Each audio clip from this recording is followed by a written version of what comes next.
Waste segregation sa mga kabahayan, Binibigyang-Diin sa Lingayen. Para sa detalye, narito si Idol Jam Victorio. 104.7 IFM. Report!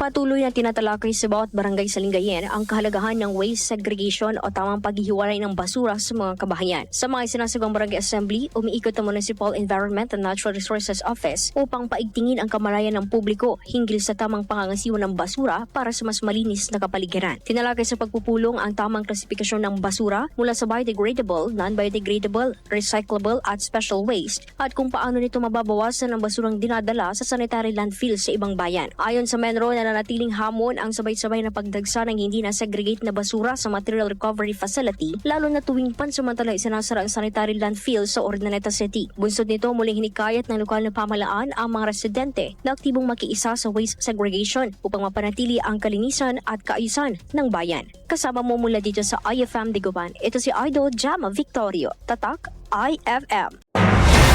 IFM News. IFM News. IFM News.